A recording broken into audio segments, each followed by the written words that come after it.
pelaksanaan program padat karya tunai tidak mengganggu upaya kita dalam memutus rantai penyebaran COVID-19. Saya rasa itu. Ayo guys, jangan lupa sekarang klik tombol subscribe dan aktifkan loncengnya. Dukung terus channel GPS agar terus bisa memberikan informasi yang berguna bagi semua orang. Klik tombol subscribe itu tidak bayar guys. Tapi dengan klik subscribe, kalian baru saja mendukung channel ini di dunia YouTube guys. Jangan lupa di-share ya.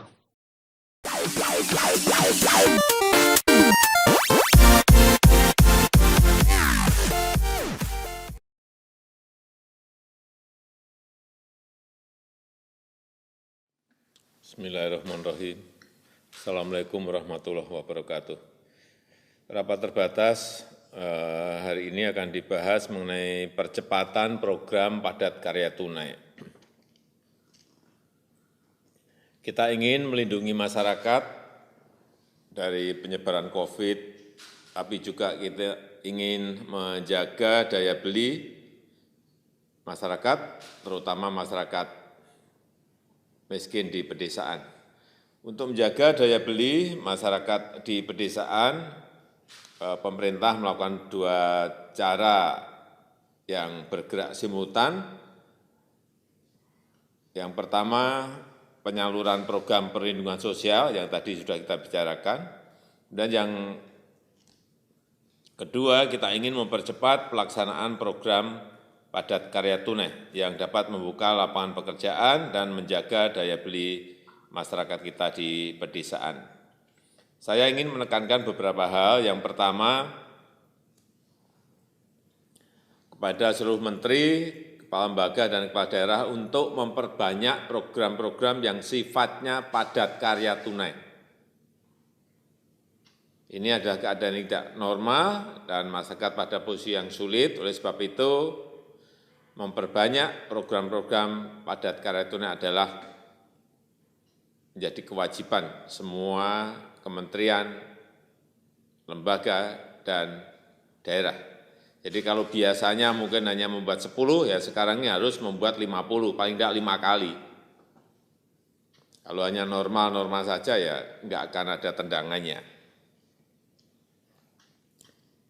Saya melihat beberapa kementerian memiliki program-program yang bisa dikaitkan dengan padat karya tunai di PUPR, di perhubungan, di pertanian, di KKP, di LHK, di BUMN, saya kira bisa dipadat karyakan.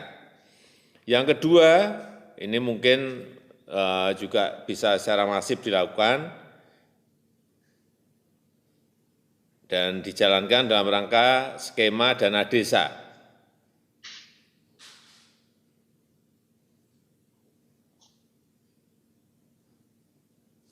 Dana desa bisa kita gunakan untuk dua hal. Yang pertama, untuk bantuan sosial warga yang terdampak, dan yang kedua, program padat karya tunai di desa. Ini yang harus dipercepat. Laporan yang saya terima di akhir Maret 2020, dana desa yang tersalur baru 32%, yaitu hanya pada posisi angka 9 triliun, 9,3 triliun dari pagu tahap yang pertama sebesar 28 triliun. Artinya kalau dari total 72 triliun itu baru 13%, masih kecil sekali.